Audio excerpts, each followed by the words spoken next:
बिस्मिल्लाहिर्रहमानिर्रहीम। अस्सलामु अलैकुम दोस्तों। मेरा जो आज का वीडियो है वो लाइन टाइप के ऊपर है, कस्टम लाइन टाइप के। बाज़ औक़ात ऐसा होता है कि हमें अपनी मर्ज़ी के मुताबिक कुछ लाइनें बनानी पड़ती हैं जो कि ऑटोकैड के अंदर नहीं दी जाती, तो उनको हम अपनी मर्ज़ी से कैसे क्रिएट कर सकते हैं, इसके ऊपर मेरा ये आज का वीडियो है। तो फॉर एग्ज़ाम्पल यहाँ पे कमांड बार में अगर आप आके लाइन टाइप या सिंपली LT लिखें और इंटर कर दें तो ये हमारा लाइन टाइप मैनेजर ओपन हो जाता है। तो इसमें यहाँ पे ये लोड का ऑप्शन है।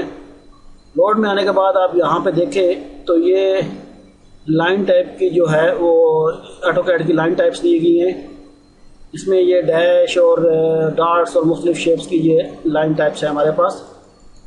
अगर कोई ऐसा काम आ जाए तो हमें, जैसे ये यहाँ पे गैस लिखा हुआ है या ये HW है या और भी जो है मुख्तलिफ किस्म की शेप्स है, जैसे ये जिगजैग लाइन है, तो ये लाइनें ऑटोकैड के अंदर मौजूद हैं। लेकिन अगर हमें कोई ऐसी रिक्वायरमेंट आ जाती है, जैसे यहाँ पे HW लिखा हुआ है, तो यहाँ पे मुझे सेंट्री लिखना है या मुझे कुछ वाटर सप्लाई का मेंशन करना है या बाउंड्री वॉल शो करनी है, तो ऐसी लाइन को हम कैसे क्रिएट करेंगे, तो आज की वीडियो में इंशाल्लाह मैं यही बताऊंगा। और यही लाइनें जो होती हैं ये कस्टम लाइंस कहलाती हैं। तो चले इसको देख लेते हैं। तो मैंने ये आपके सामने ये कुछ लाइन ड्रा की हैं। इसमें ये पहले इसकी जो मैंने यूनिट लिखी है वो 1 है, उसके बाद स्पेस 1 और फिर यूनिट इसका 1 लगाया हुआ है। तो सबसे पहले मैं ये सिंपल एक लाइन है, इसको मैं कोई भी नाम दे के तो मैं इसको कस्टम लाइन बनाऊंगा। उसके बाद एक शेप इसके अंदर ड्रा करूंगा और तीसरी लाइन के अंदर मैं कोई टेक्स्ट ड्रा करके हमारी लाइन के अंदर कोई टेक्स्ट ड्रा करने हैं तो वो कैसे करेंगे। तो उसके लिए ये है कि जो लोग ऑटोकैड 2015 से नीचे का वर्जन यूज़ कर रहे हैं तो उनके पास ऑटोकैड के अंदर ऐसी टूल बार शेप होगी जो सिविल क्लासिक यूज़ करते हैं। तो जो उससे ऊपर है उनके लिए ये क्लासिक खुद से बनाना पड़ेगा। तो इंशाल्लाह नेक्स्ट वीडियो में मैं वो भी बता दूंगा कि ये क्लासिक जो 2015, 16 और 17 में नहीं है वो कैसे क्रिएट करते हैं, वो भी इंशाल्लाह नेक्स्ट वीडियो में कुछ वीडियो के बाद मैं इंशाल्लाह बता दूंगा। तो चले इसको देख लेते हैं। तो उसके लिए ये ऊपर हमारे पास एक्सप्रेस का टूल बार है, इसमें यहाँ पे टूल नज़र आ जाए तो यहाँ पे देखें ये मेक लाइन टाइप है, M लाइन टाइप या आप डायरेक्ट कमांड बार में आके लिख दें तो ये सेम कमांड अप्लाई हो जाएगी। तो मैं यहाँ से मेक लाइन टू पर क्लिक करता हूँ तो ये ऑप्शन आ जाता है कि आप अपनी लाइन टाइप को कहाँ पे रखना चाहते हैं या उसका क्या नाम देना चाहते हैं। तो मैंने यहाँ पे इसको डेस्कटॉप के ऊपर रखा हुआ है और फोल्डर का नाम लाइन टाइप लिखा हुआ है। तो अब ये जो मैं लाइन बनाने वाला हूँ इसका मैं फाइल का कोई भी नाम दे लूँगा। फॉर एग्जाम्पल मैं इसको डैश लिख देता हूँ। फाइल नेम डैश हो गया, सेव कर दें उसके बाद। और उसके बाद ये नीचे अगर आप कमांड बार में देखें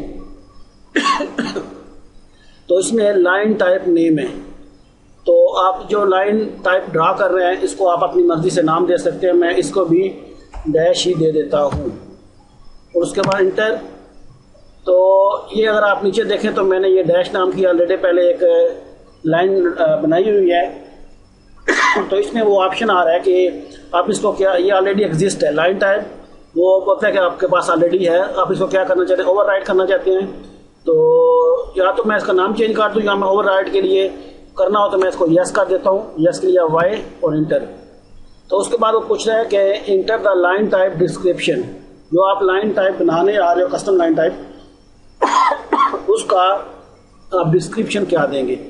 तो मैं डिस्क्रिप्शन भी इसको डैश ही दे देता हूँ, इंटर।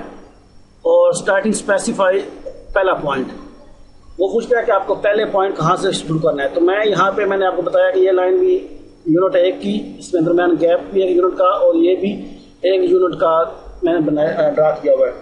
अब ये एक क्या है, एक अगर आप यूनिट फिट में यूज़ कर रहे हैं तो एक फिट है, अगर आप मीटर में यूज़ कर रहे हैं तो ये मीटर है। तो मैं स्टार्टिंग पॉइंट यहाँ से दे रहा हूँ, ये लाइन के एंड से, और जो एंड पॉइंट है वो यहाँ पे, ये एंड चूज़ करने के बाद वो बोलता है कि सिलेक्ट ऑब्जेक्ट। तो ऑब्जेक्ट में ये लाइन और ये गैप जो है इसको सिलेक्ट करने वाला हूँ और उसके बाद राइट क्लिक कर दूँ तो ये मेरी डैश लाइन जो है वो ऑलरेडी अप्लाई हो गई है। फॉर एग्जांपल मैं एक लाइन ड्रा करता हूँ।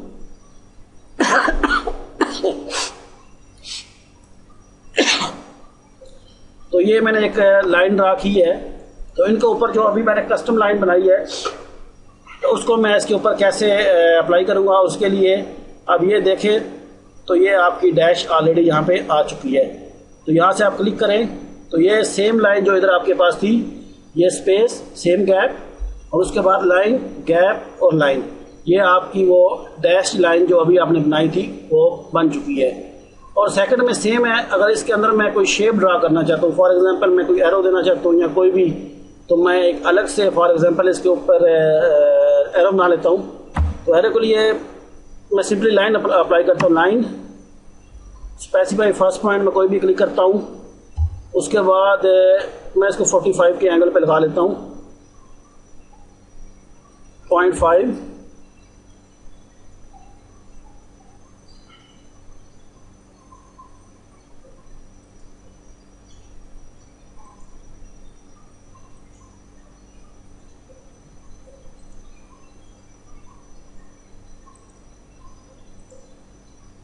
तो मैंने 45 पे 0.5 की दूसरी लाइन ड्रा कर ली है।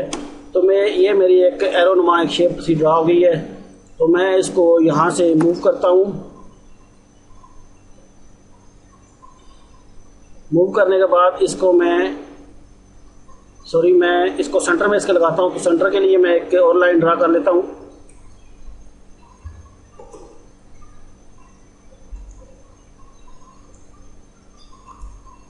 तो मैं इस एरो को यहाँ से मूव करता हूँ और ये इसके अंदर मैं ले आया। अब ये जो सेकंड कस्टम लाइन टाइप में कस्टम बना रहा हूँ तो इसमें मैं शेप अप्लाई कर रहा हूँ। तो सिंपली अभी ये शेप नहीं है, ये दो सेपरेट लाइनें हैं। तो इसको पहले शेप में कन्वर्ट करना है। तो शेप में कन्वर्ट करने के लिए फिर मुझे ये एक्सप्रेस में जाना पड़ेगा और यहाँ पे टूल में आने के बाद आप ये देखें मेक शेप का ऑप्शन है। तो मैं अब वो पूछ रहा है कि ये जो आप शेप बनाने जा रहे हैं इसको आप नाम क्या देंगे। फॉर एग्जांपल मैंने ये एरो बनाया है तो मैं इसको एरो का नाम ही ARRARROW एरो का नाम दे देता हूँ। अब ये नीचे कमांड बार में अगर आप देखें तो यहाँ पे वो पूछ रहा है कि ये जो आपने शेप है इसका नाम क्या देना है। तो यहाँ पे भी मैं ARRW एरो दे देता हूँ, इंटर, और उसके बाद दोबारा इंटर। वो बोलता है कि इंसर्ट द बेस पॉइंट। तो बेस पॉइंट में ये ले लेता हूँ इसका और सिलेक्ट ऑब्जेक्ट। तो मैं इन दोनों लाइनों को ऑब्जेक्ट करके इंटर कर देता हूँ। तो ये मेरी शेप ड्रा हो गई है। तो अगर इस शेप को मैंने लाना है तो उसके लिए सिंपली SHAP शेप लिखा और इंटर। तो वो बोल रहा है कि इंटर द शेप नेम। तो मैंने शेप इस जो अभी ड्रा की थी उसको नाम ARROW दिया था। तो वो इंटरसेक्शन पॉइंट पूछ रहा है कहाँ पे आपको चाहिए। तो मैं यहाँ पे क्लिक कर देता हूँ। तो वो पूछ रहा है कि स्पेसिफाई हाइट कितनी चाहिए। जो शेप आपने बनाई थी अगर सेम साइज में चाहिए तो उसके लिए हाइट 1, या उससे अगर वेरी करना चाहे तो यहाँ पे आके आप अपनी मर्जी से हाइट भी लिख सकते हैं। तो मैं यहाँ पे 1 ही रहने देता हूँ, इंटर।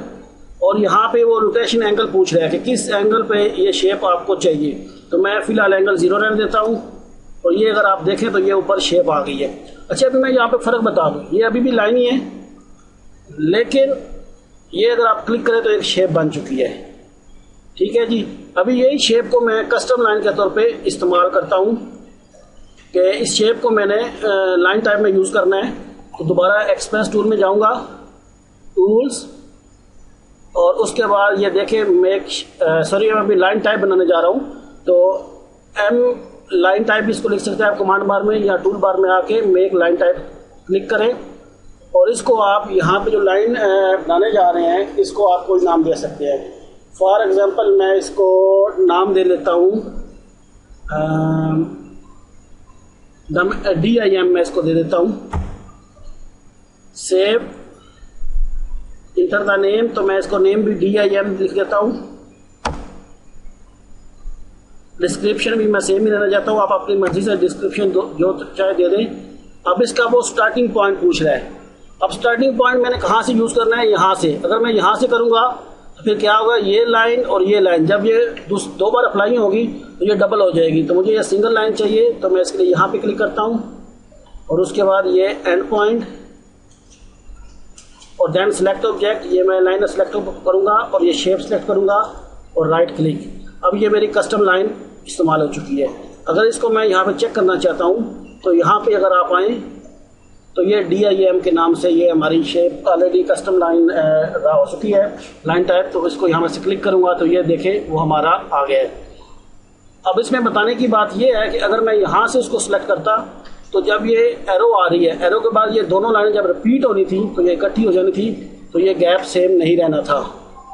तो इसलिए मैंने इसको यहाँ से यूज़ किया है। उसके बाद तीसरी लाइन है, यहाँ पे मैं टेक्स्ट यूज़ करूँगा। तो लाइन टाइप में टेक्स्ट यूज़ करने के लिए आप डायरेक्ट टेक्स्ट कमांड अप्लाई नहीं करेंगे और ना ही एम टेक्स्ट इस्तेमाल करेंगे। यहाँ पे जो कमांड इस्तेमाल होगी वो डी टेक्स्ट है। तो मैं डी टेक्स्ट के लिए DT लिखता हूँ, इंटर, और जहाँ पे आपको टेक्स्ट चाहिए वहाँ पे आप क्लिक करें और टेक्स्ट की हाइट, मैं हाइट जो है वो 0.30 रख लेता हूँ और एंगल में इसका 0। अभी आप कोई भी यहाँ पे टाइप लिख सकते हैं। फॉर एग्जांपल मैं यहाँ पे बाउंड्री वॉल के लिए BW लिख देता हूँ।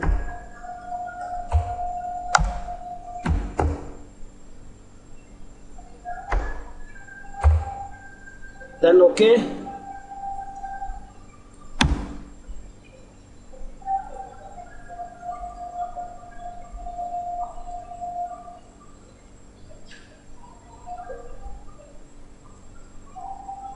अजान हो रही है, थोड़ा मैं रखता इसको। अच्छा, ये मैंने टेक्स्ट ड्रा कर ली है। मैं दोबारा रिपीट करता हूँ कि लाइन टाइप में जो आप टेक्स्ट अप्लाई करेंगे वहाँ पे एम टेक्स्ट या सिंपली टेक्स्ट इस्तेमाल नहीं होगा। इसके लिए आपको डी टेक्स्ट इस्तेमाल करना पड़ेगा। तो ये टेक्स्ट मेरा आ चुका है, तो इसको अब मैंने यूज़ करना है। तो सिंपली सेम वो एक्सप्रेस में, उसके बाद टूल में और मेक लाइन टाइप में मैं आ जाता हूँ और इसको कोई भी मैं नाम दे सकता हूँ। मैंने बाउंड्री वॉल दे लेता हूँ BW और देन मैं इसको BW के नाम से सेव करता हूँ। वो बोलता है कि लाइन टाइप का नेम दे दे, तो वो भी मैं सेम BW रख देता हूँ। इंटर, स्पेसिफिकेशन, इसकी डिस्क्रिप्शन भी सेम रहने देता हूँ मैं। इंटर, स्टार्टिंग पॉइंट, तो स्टार्टिंग मैं यहाँ से देता हूँ और उसका एंड पॉइंट मैं यहाँ पे देता हूँ। वो बोलता है कि सिलेक्ट ऑब्जेक्ट, तो सिलेक्ट ऑब्जेक्ट में ये और टेक्स्ट दोनों मैं सिलेक्ट कर लेता हूँ और राइट क्लिक। तो इस तरह ये मेरी बाउंड्री वॉल की एक लाइन टाइप बन चुकी है। इसको चेक करने के लिए मैं क्या करता हूँ, इसको सिलेक्ट करता हूँ और यहाँ पे अगर आप देखें तो ये ऑलरेडी BW नाम से मेरी लाइन टाइप आ चुकी है। तो मैं इसको अप्लाई करता हूँ तो आप ये देखें कि ये मेरी बाउंड्री वॉल की एक लाइन टाइप बन गई है। तो आज का जो वीडियो था वो इसी के ऊपर था कि हम लाइन टाइप को अपनी मर्ज़ी से कैसे बना सकते हैं। तो उम्मीद है कि इसमें मैंने जो मुझे समझ आती थी, इसमें लाइन ड्रा किया, उसमें शेप ड्रा की और टेक्स्ट अपनी मर्ज़ी से रखे। ये तीनों चीज़ें मैंने बता दी हैं। फिर भी अगर कोई सवाल हो तो आप, ये मेरा YouTube का चैनल है www.youtube.com/C आमिर शहजाद 216। यहाँ पे आके आप वीडियो के नीचे कमेंट्स लिखे, मैं इंशाल्लाह कोशिश करूँगा कि आपको रिप्लाई दे सकूँ। और जो लोगों ने अभी तक मेरे चैनल को सब्सक्राइब नहीं किया तो वो यहाँ पे आके मेरे चैनल को सब्सक्राइब करें ताकि मेरी नई वीडियो आपको मिलती रहे। और मेरे चैनल के अंदर ये मैंने कुछ प्ले लिस्ट क्रिएट की हुई हैं जिसके अंदर ये एडवांस लेवल का ऑटो कैड है, जिसकी ये सेकंड वीडियो आज होगी। उसके अलावा ऑटो कैड फॉर बिगिनर है और टोटल स्टेशन TR06 और 11 पे ऊपर मैं काम कर रहा हूँ। इसके अलावा कुछ सर्वे के मतलब जो टिप्स एंड ट्रिक्स हैं वो भी मैं साथ साथ लेके चल रहा हूँ। तो आज के लिए इतना ही। अपना बहुत ख्याल रखिएगा और दुआ में याद रखिएगा। अल्लाह हाफिज़।